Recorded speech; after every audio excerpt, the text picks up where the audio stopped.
أنفسنا وسيئات أعمالنا ومن يهده الله فلا مضل له ومن يضلل فلا هادي له أشهد أن لا إله إلا الله وأشهد أن محمدا رسول الله اللهم صل على محمد وعلى آل محمد أما بعد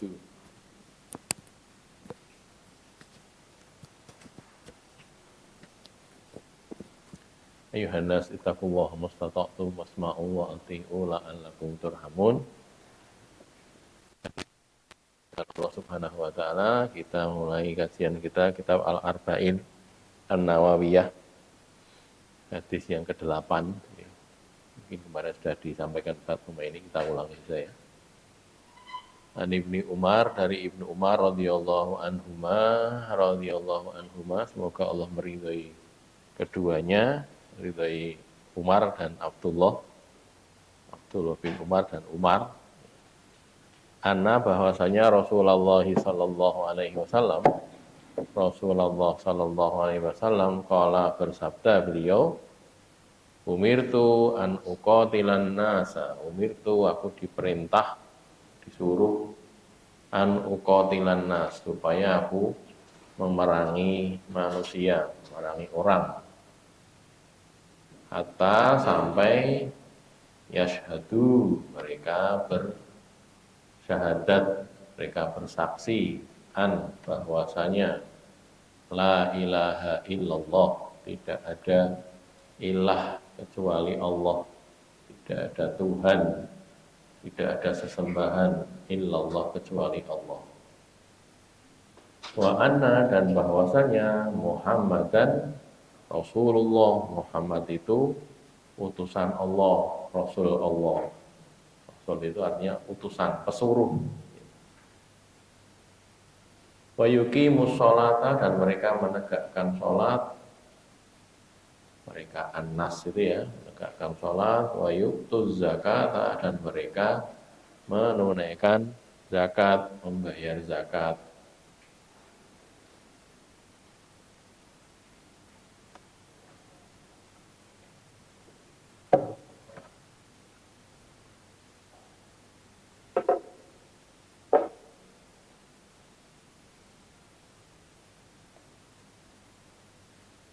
Fa'idha fa'alu dzalika, fa'idha, maka apabila fa'alu, mereka melakukan, mereka mengerjakan dzalika itu apa toh? Itu syahadat, lalu sholat, lalu zakat, ini ya. Syahadatain, syahadat Allah dan syahadat Rasul itu ya. Kemudian yuqimus sholat, menegakkan sholat dan menunaikan zakat. Kalau mengerjakan itu, asomu minni, mereka melindungi dari aku. Mereka orang-orang itu melindungi minni, dari aku, dari Nabi, maksudnya. Yang dilindungi apanya? Dima'ahum, darah mereka. Dima jamak dari dam ya, dan jamaknya dima. Mereka melindungi dariku darah mereka. Wa amwalahum, dan harta mereka. Illa, kecuali bihaqqil Islam, dengan haknya Islam. Tidak dibunuh, tidak dirampas hartanya, kecuali kalau ada hak Islam. Apa itu? Kalau dia zina misalnya ya, kalau dia membunuh orang lain, kan balasannya dibunuh kan? Zina muhson, zina yang sudah orang yang pelakunya pernah menikah, lah kan dirajam gitu. Nah, kalau itu ya dihilangkan nyawanya. Tadi bihaqil Islam maksudnya itu. Wa hisabuhum, dan hisab mereka, hisab itu hitungan amalan yang nanti di akhirat, itu alallahi ta'ala, atas Allah ta'ala. Allah yang akan menghisab mereka. Ya, bertanggung jawab atas hisab itu adalah Allah ta'ala.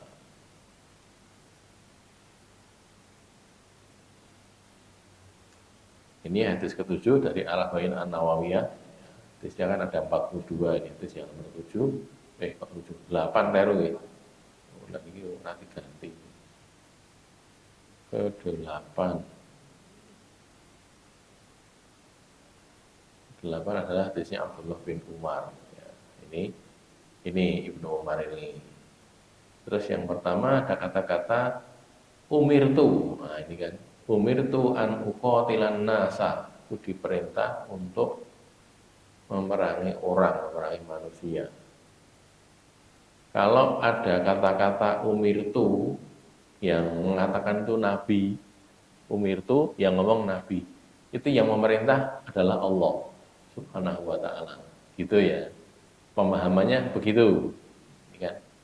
Kalau Rasulullah berkata, aku diperintah untuk, ya, umirtu an, gitu kan. Maka yang memerintah itu adalah Allah Ta'ala. Gitu. Kalau ada kata-kata umirtu atau umirna, umirtu itu aku diperintah, umirna itu kami diperintah, pelakunya itu yang ngomong itu sahabat, maka yang nyuruh adalah Nabi SAW, gitu loh ya. Dalam bahasa hadis begitu. Kalau nahnu nu'maru, kami diperintah, atau umirna, kami diperintah, itu kalau yang ngomong sahabat Nabi, berarti yang nyuruh itu adalah Nabi, gitu. Kalau yang ngomong Nabi, yang nyuruh adalah Allah, gitu ya. Ini juga sama, umirtu an uqatilan nas.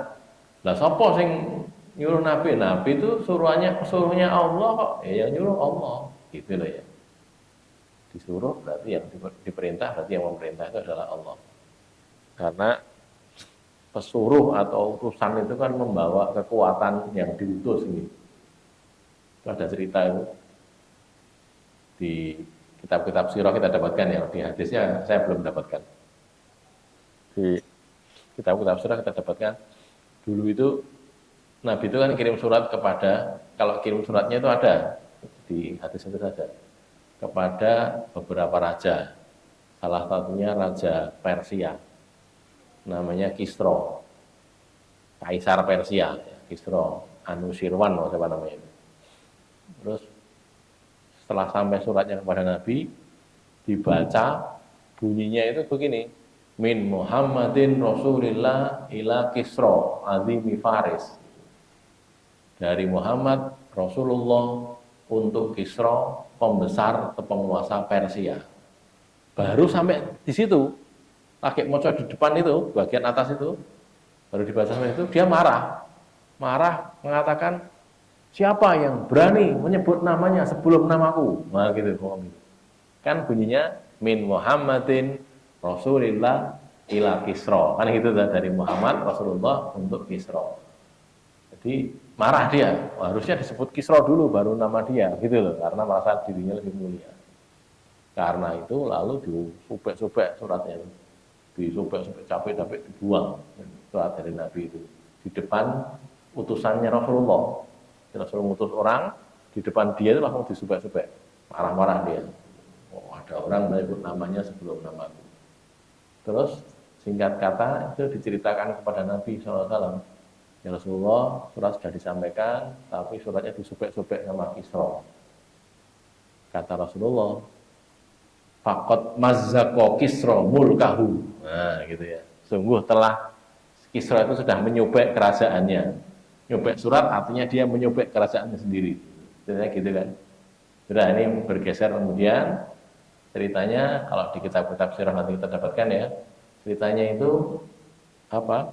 Si Kisra tadi geram, jengkel gara-gara ada orang menyebut nama dia, nama orang tadi sebelum namanya. Lalu dia ngutus utusan kepada Bazam misalnya. Bazam itu penguasa Yaman. Yaman pada waktu itu dijajah oleh Persia waktu zaman Nabi itu. Bazam diutus, Isa ngutus orang pada Bazam, bilang orang Bazam, kamu tolong cari tahu gitu, orang namanya Muhammad di Madinah kirim surat kepada saya. Nyebutnya nama dia dulu sebelum nama saya. Min Muhammadin Rasulillah ila Kisro azimi Faris gitu kan. Kamu cari tahu. Bazam karena diperintah oleh Kisra, lalu Bazam mengirim utusan telik sandi, apa namanya? Bukan telik sandi, ya, utusan resmi, bukan telik sandi, bukan mata-mata, tapi utusan resmi. Kirim pada Nabi SAW, 2 orang gitu. 2 orang datang ke Madinah, mau ketemu Nabi, sudah ketemu, lalu menyampaikan, ya Muhammad, kami berdua diutus oleh Bazam, yang Bazam itu diperintah oleh Kisra untuk menanyakan, untuk datang ke sini untuk minta penjelasan kepada kamu. Kamu kok berani-beraninya ngirim surat kepada Kisra dan menyebut nama kamu sebelum namanya Kisra, gitu ya. Gitu kan. Kata Rasulullah SAW, baik, nanti saya akan jawab besok pagi. Kalian sudah datang sini, silakan istirahat dulu. Besok pagi tak jawab pertanyaan kamu itu. Gitu. Lantas ya sudah, mereka kemudian istirahat. Malam harinya yang terjadi itu, Kisra itu dibunuh oleh anaknya sendiri. Karena terjadi kudeta maksudnya, kudeta, dibunuh oleh keluarganya sendiri. Prinsipnya dari kalangan anaknya itu membunuh Kisra itu. Terus ketika pagi hari, dua orang tadi, ini yang saya katakan kekuatan utusan itu kekuatan yang mengutus. Kuwatul mab'us, kuwatu ba'ithihi. Kekuatan seorang utusan itu adalah kekuatan pengutusnya. Dua orang tadi, kita emang dua orang, tapi pengutusnya itu adalah Bazam, penguasa Yaman. Bazam itu dari Kisra sana. Jadi artinya dua orang ini memegang atau membawa kekuatan Kisra itu. Bukan gitu ya. Dua orang saja nih, dapat Madinah, tapi dua utusan ini membawa kekuatan Persia di situ. Nah, gitu kan. Nah, kemudian ketika pagi hari Rasulullah ketemu sama dua orang tadi sudah siap dengarkan. Apa jawaban kamu wahai Muhammad? Kata Rasulullah, tadi malam qatala rabbuna rabbakum. Rabbuna qatala rabbukum. Tadi malam itu Tuhan kami, yakni Allah, membunuh Tuhan kalian, yakni Kisra. Dia ngomong gitu. Kaget nih, Pak. Kamu ngomong apa? Sudah, kamu pulang saja. Pokoknya tadi malam itu Tuhan kami, Allah Subhanahu wa Ta'ala itu membunuh Tuhan kalian, yakni Kisra. Betul. Tadi malam kan mati tuh ya Kisra tadi ya. Nah itu saya ingin menunjukkan Rasulullah itu utusan Allah. Artinya beliau membawa otoritas dari Allah Subhanahu wa Ta'ala. Jangan sembarangan gitu loh ya. Logur Nabi, ya Nabi itu utusannya Gusti Allah, gitu loh ya. Maka kalau beliau ngendika, beliau bicara, beliau nyuruh, itu artinya Allah yang nyuruh, gitu loh. Allah nyuruh tapi lewat lisan beliau. Sama dengan ini, umirtu an uqatilan nas. Nah, gitu. Ini artinya yang nyuruh adalah Allah Subhanahu wa Ta'ala. Baik. Perintah Allah kepada Nabi untuk memerangi manusia itu dilaksanakan sesudah menawarkan Islam kepada mereka terlebih dahulu dan tawaran itu ditolak, gitu loh ya. Jadi tidak tiba-tiba teko terus diperangi, bukan gitu, bukan loh. Ada opsi lebih dulu, ada tawaran-tawaran lebih dulu. Jadi datang lalu dijak masuk Islam, gitu kan. Muslimin datang ke satu tempat, di tempat itu orang-orang kafir, dijak masuk Islam, diterangkan, didakwai dulu. Islam itu apa sih? Ini loh. Allah itu siapa sih? Begini loh, diterangkan. Allah itu adalah begini. Allah Tuhan kita, Allah pencipta kita dan yang lainnya. Diterangkan. Kalau sudah paham keterangan itu, silahkan masuk Islam. Tidak mau, kalau tidak mau apa langsung diperangi? Tidak. Ini ya. Secara umum dakwah Islam adalah mengajak orang untuk masuk Islam, menyembah Allah, tidak menyekutukannya dengan sesuatu pun. Umum dakwah itu begitu itu, ya pokok adalah itu. Jadi opsi pertama adalah objek dakwah menerima dakwah masuk Islam. Jadi kalau dia terima masuk Islam, itu yang pertama. Jangan masuk Islam, mau masuk Islam mereka. Bila opsi pertama ditolak, alternatif pertama yang diajukan ditolak, enggak mau masuk Islam, maka opsi kedua disampaikan, yakni tunduk kepada pemerintahan Islam dengan tetap menjalankan agama selain Islam yang diyakini dengan kewajiban membayar jizyah. Jizyah itu apa? Kayak upeti, pajak gitu loh, kayak hampir sama seperti itu, yang dibayarkan setiap tahun. Jadi misalnya orang Mesir ya, didatangi oleh sahabat Nabi, waktu itu kan Amr bin As ya, bersama pasukannya. Orang Mesir ini masih dalam keyakinannya tidak mau masuk Islam. Baik, tapi kamu setiap tahun bayar kepada pemerintahan Islam di Medina. Nanti imbalannya, kalau kamu bayar tiap tahun, nanti kamu akan dijaga, dilindungi dari serangan musuh dari luar. Tetap menjalankan agamanya seperti yang dia yakini, tidak harus masuk Islam, tapi tunduk di bawah kekuasaan muslimin. Oh, gitu loh. Itu namanya kafir zimmi. Kafir zimmi adalah orang kafir yang hidup di bawah kekuasaan kaum muslimin dengan kewajiban membayar jizyah per tahun. Nanti jumlahnya berapa, wujudnya apa ditentukan oleh amirnya. Dalam hal ini kalau Rasulullah ya Rasulullah. Kalau Umar bin Khattab ya Umar bin Khattab dan seterusnya gitu. Ketika sampai di Mesir itu di khalifah zaman khalifahnya Umar, zaman Nabi belum sampai Mesir, baru Mekah Madinah, daerah Hijaz itu saja ya, tidak belum kemana-mana. Jadi sesudah Abu Bakar sampai ke Romawi, masa Umar sampai ke Persia dan sampai ke Mesir dan tempat-tempat yang lain.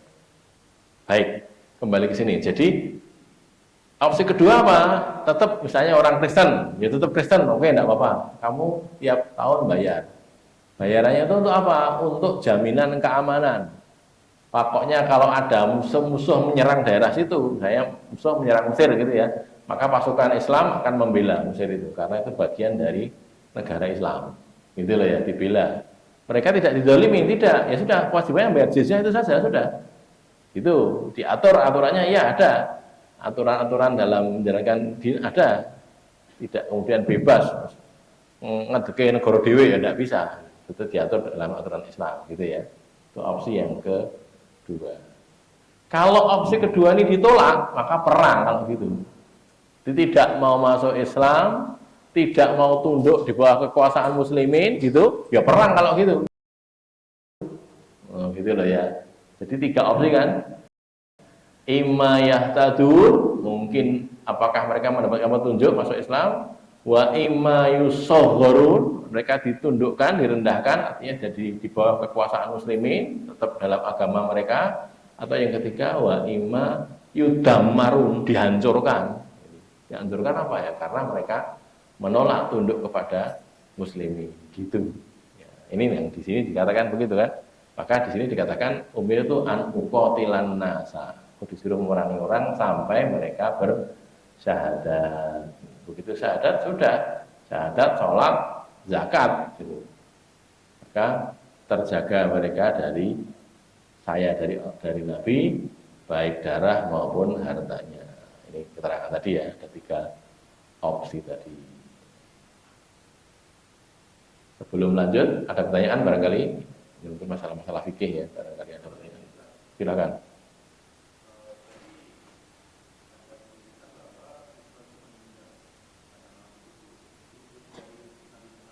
Iya, dari Allah ya, dapat wahyu ya.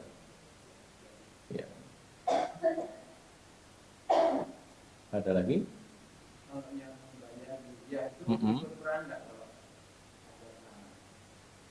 Kalau mereka diserang, iya ikut perang untuk mempertahankan diri.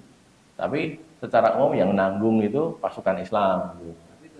Ya, bayar jizyah. Jadi kayak pajak lah. Kalau mereka masuk Islam, tidak bayar lagi. Gitu masuk Islam tidak bayar lagi, tetap dilindungi, tapi karena dia Muslim.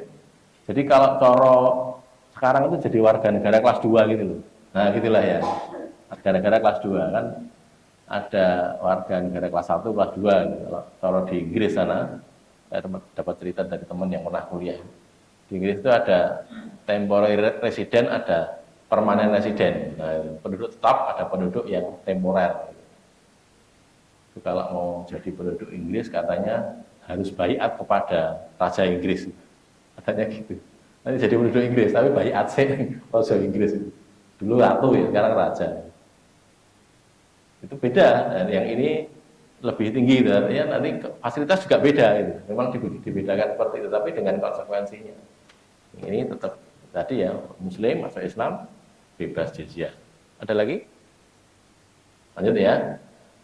Yashhadu pada hadis ini maknanya bersaksi, menyatakan kalimat tauhid, yakni masuk Islam, atau tunduk kepada hukum Islam jika mereka adalah ahli kitab. Gitu. Tadi kembali yang saya sampaikan tadi ya, kalau mereka sudah milih opsi yang kedua tadi, dia tunduk, oke, saya mau diperintah oleh orang Islam, tapi saya tetap dengan agama saya, tetap Yahudi, tetap Nasrani gitu. Bisa, itu namanya yahdadu juga.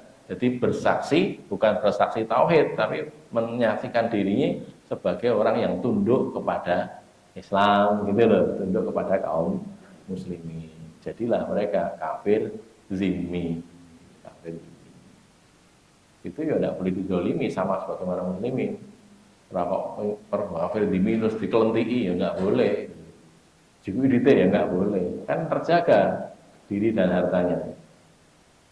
Ahli kitab tidak diperangi dan tetap boleh menjalankan agama yang mereka yakini asalkan mau tunduk kepada hukum Islam dan pemerintahan Islam dengan kewajiban membayar jizyah. Jizyah. Melindungi darah artinya tidak dibunuh, melindungi harta maknanya tidak dirampas hartanya secara paksa kecuali jizyah tadi. Maksudnya asomu minni dima'ahum gitu kan, mereka melindungi diri mereka dari darah mereka dima'ahum, maksudnya tidak dibunuh, tidak terus didatangi terus dibunuh, tidak. Menjaga awalahum harta artinya tidak dirampas hartanya. Orang kok tadi loh ya, pakai uang warga negara kelas 2 dijikui ya nggak boleh, dijaga hartanya. Lah ini kok bayar jizyah? Lah itu memang kewajibannya itu kok. Gitu loh. Memang itu kewajiban, makanya ya. Aku jane kepeksa bayar jizyah. Salahnya kepeksa nek ora mlebu Islam. Oh gitu loh. Ben bayar jizyah masuk Islam kamu. Gitu ya. Aturannya seperti itu. Nah, kita kadang-kadang kesulitan mendefinisikan karena sekarang kafir dhimmi itu sudah tidak ada gitu ini. Ini muslim dhimmi jadi ini. Muslim dhimmi apa ya enak. Muslim di bawah kekuasaan kafir gitu loh.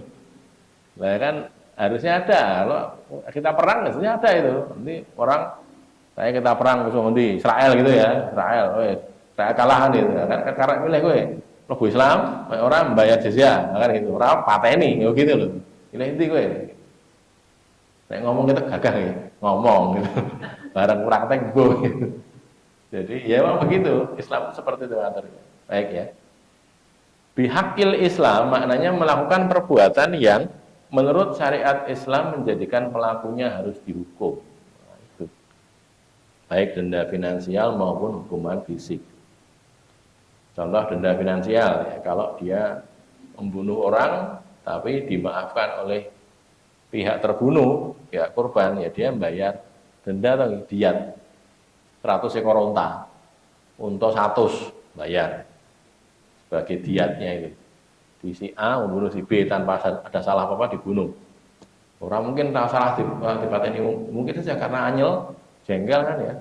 Dibunuh bisa saja. Sudah ini dibunuh, berarti kan ada kedoliman ini. Tinggal keluarga B gimana? Kalau keluarga B ini minta kisos, ya sudah ini dikisos, dibunuh ini pelakunya ini. Gitu loh. Tapi kalau enggak dimaafkan, diat tidak diat, ya sudah ini keluarga A bayar kepada keluarga B 100 ekor unta. 100 unta. Kayak piro ya mbuh, unta siji regane piro arekan iki. Nek unta siji nek tinggal ngepengke, nek unta siji regane 50 juta gitu ya nggih. Ya berarti 50 ping 100 gitu. 5 miliar. Bayar 5 miliar kepada pihak yang terbunuh itu. Itu denda finansial maksudnya. Atau bukan begitu sekarang. Ada orang membawa barangnya orang lain terus rusak gitu loh. Bawa barang, milih mobil tabrakan, kan gitu loh. Terus sing bayari siapa? Ya sing nyilih itu mesti nih, gitu nggak? Oh senengnya nyilih. Ya sudah ini kan denda finansial tuh, denda sudah. Kamu didandai anak mari lagi, gitu kan? Itu denda contohnya. Kalau fisik, ya tadi kalau dia zina, untuk bilang saya daling itu orang berzina, padahal dia sudah menikah atau pernah menikah, gitu loh. Jadi janda, duda termasuk. Setahun dibujuk terus zina. Itu tuh hukumannya rajam, dilempari batu sampai mati. Itu. Terus makanya kan kena hubungan fisik tuh ya. Nah, kalau sekarang Kalau itu dijalankan, nanti penghukumnya yang dihukum. Kayak Ustaz Ja'far Umar Thalib dulu kan ya. Ustaz Ja'far Umar Thalib itu di mana? Di Ambon, Maluku sana. Ada salah satu anggota Laskar Jihad yang berzina dengan orang sana. Sudah, terus dihukum rajam. Dihukum rajam, Ustaz Ja'far yang dibawa di penjara gitu kan. Sampai muncul TPM itu. TPM itu ceritanya itu. Jadi tim pengacara Muslim itu awalnya karena itu. Karena ada itu, orang-orang ini tergerak hatinya ini mesake ini strategi ya diwangi. Akhirnya mereka bikin TPM, tim pengacara Muslim yang tidak dibayar. Jadi kode etik mereka itu tidak boleh dibayar, mengewangi lah dibayar. Jadi bahkan untuk beli tiket pesawat mereka urunan. Kemudian Ambon itu mereka urunan sendiri, orang jaluk bayaran itu, jaluk ganti itu enggak. Jadi mereka urunan sendiri untuk itu karena emang maunya beramal. Cerita gitu. Jadi hukuman hadis itu, atau kalau tidak didera, misalnya apa, orang minum khamr itu hukumannya dikoploki, diantemi, dijilid itu didului. Kalau zaman Nabi dulu ada orang minum khamr gitu, sama Nabi suruh mukuli, ada yang mukul pakai sandal, ada yang mukul pakai tangan, ada yang pakai baju itu kan ya. Ya itu kan ada kan pukuli gitu. Itu minum khamr itu kan denda fisik dan yang lain-lain. Pemerintahan Islam atau pemimpin negara Islam menetapkan hukum atau hukuman berdasarkan keadaan lahiriah. Nah, ini penting ya. Kita ini menetapkan sesuatu itu berdasarkan yang dohir, bukan yang batin. Wong nyolong gitu ya. Wong nyolong ya dohirnya nyolong. Bahwa tenani bagaimana nanti dulu, yang jelas dohirnya dia dihukum karena dia mencuri. Maka ketika seseorang itu mau dihukum gara-gara satu perbuatan, mesti diuji dulu dalam peradilan Islam. Kok nyolong ini ngopo? Nah gitu loh. Nah ada dong ibu-ibu tua nih, simbol nenek-nenek itu ngambil zaman dulu. Sekarang juga muncul lagi beberapa kali kasus itu, ngambil buah kakao, coklat itu loh ya, ambil buah, terus dicekal polisi karena itu daerah situ tuh sudah dikuasai oleh korporasi perusahaan gitu loh, sudah dibeli. Terus ditanya oleh polisi, Mbah, kok polisi itu? Tanya pada oleh hakimnya, Mbah, jenengan kok ngendika niku mergane napa, Mbah? Lah kula mboten ngerti kok. Rumangsa kula niku nggene penduduk mriku kok biasa jiko ngoten niku biasa. Yang begini nih kalau memang betul, dia tidak dihukum, ngerti kok.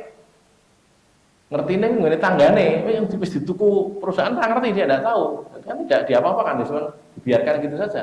Jadi dia jiko biasa kalau sama ning desa jiko tanggane dhewe itu sudah biasa, tidak nyolong gitu loh. Terus biasa kan nggone bareng-bareng gitu loh. Nah, kayak gitu tuh nggak bisa dihukum dalam Islam. Ini artinya dia dalam posisi tidak tahu, gitu ya. Atau dia tahu kalau itu mencuri itu tahu dia bukan barang dia, tapi kepeksa. Orang duwe beras nyolong beras untuk makan, gitu tuh. Itu nanti bebas dalam peradilan bebas, tidak dihukum. Kenapa? Lah kepeksa, gitu tuh. Orang duwe memang. Ini yang salah pemerintahnya gitu. Kok enek rakyatnya keluhan piye gitu loh. Yang salah pemerintah. Karena begitu tidak dihukum. Artinya praktek pelaksanaan hukuman dalam Islam itu, hukum hudud ya, hukum pidana itu tidak kaku, itu tidak. Delok sih, jadiane piye gitu loh ya. Dilihat dulu. Termasuk zina tadi. Zina itu kalau memang salah satunya dipaksa, perkosa misalnya gitu, yang diperkosa tidak kena. Oh, dia dipaksa kok, gitu loh. Tidak bisa kena hukuman, yang memperkosa yang kena hukuman gitu kan, dan seterusnya. Baik. Pemerintahan Islam diharamkan bertindak zalim terhadap rakyatnya, baik rakyatnya itu muslim atau munafik maupun kafir. Tidak zalim kepada rakyat walaupun kafir loh. Tadi saya katakan ya. Ini orang Kristen, tapi dalam pemerintahan Islam tidak dizalimi dia, tidak.